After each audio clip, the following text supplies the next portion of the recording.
Isabella Soupard, je suis chorégraphe et artiste visuelle. Je développe plusieurs films, plusieurs projets dans les musées. Et je suis Caroline Leméoté, artiste plasticienne.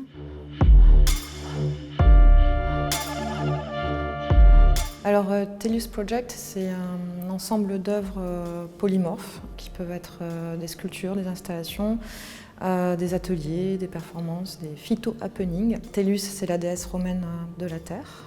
Et c'est un projet que je développe depuis quelques années autour du soin du sol. Donc c'est une incursion dans mon travail sculptural qui passe de la part symbolique à l'action dans la matière pour un soin des sols pollués. Donc l'origine de ce projet, c'est un constat qui est que 75% des sols de la planète sont aujourd'hui pollués, dégradés. Et j'ai cherché à comprendre quelles étaient les méthodes employées pour dépolluer ces sols qui nous nourrissent, ces sols qui permettent aux plantes de se développer et de nous offrir cet oxygène essentiel. Pour moi, la terre, le sol, c'est vraiment le socle du vivant. Et les méthodes qui sont employées aujourd'hui par les États, les industriels, c'est généralement l'excavation des sols. Donc on vient retirer ces terres polluées, dégradées, pour les déplacer en dehors des villes. Ça forme un gigantesque tas de terre. La pollution est invisible à l'œil nu. Il y a le vent qui passe, qui entraîne des poussières et l'eau qui s'infiltre dans ces tas et qui va dans les nappes phréatiques. Donc pour moi, c'est une manière de procéder qui n'est pas pérenne, qui est très symptomatique du système économique dans lequel nous sommes, rapidité, efficacité et rentabilité. Mais il y a d'autres manières de faire qui sont dans des temps plus longs, mais qui sont dans le temps naturel de l'évolution des choses en fait.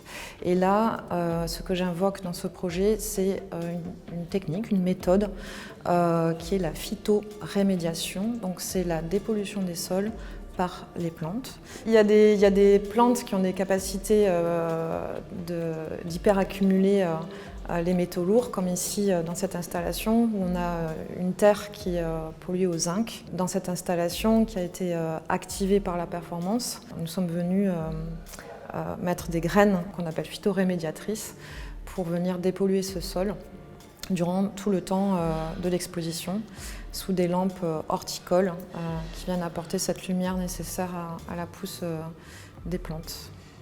C'est une installation qui s'active donc par la performance et par un rituel où on vient prendre ces linges qui contiennent cette terre polluée, on vient les tremper dans l'eau et ensuite les ouvrir très délicatement sous cette lampe horticole et déposer cette terre au sol. Il y a vraiment quelque chose de l'ordre du soin et d'une attention qui est portée à la terre comme quelque chose d'ultra précieux. Et c'est la réalité. Caroline a proposé plusieurs installations.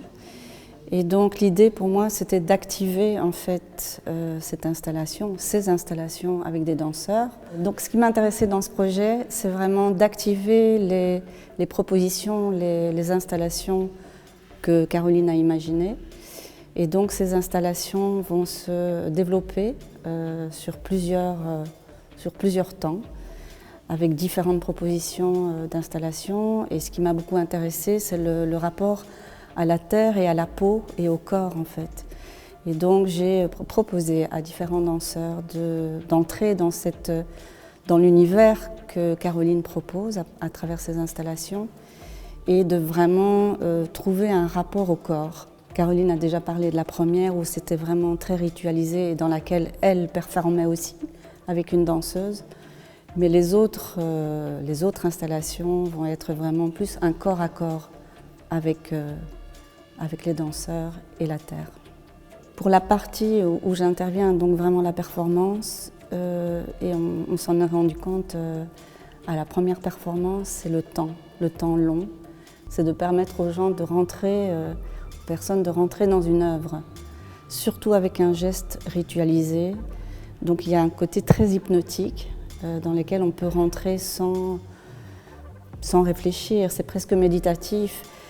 Je trouve que c'est fondamental dans ce qu'on vit aujourd'hui, cette hyperactivité. Et là, c'est un moment de réflexion et de méditation. Cette activation, pour moi, c'est aussi une mise en action, parce qu'on parle souvent de sensibiliser les publics à telle ou telle problématique.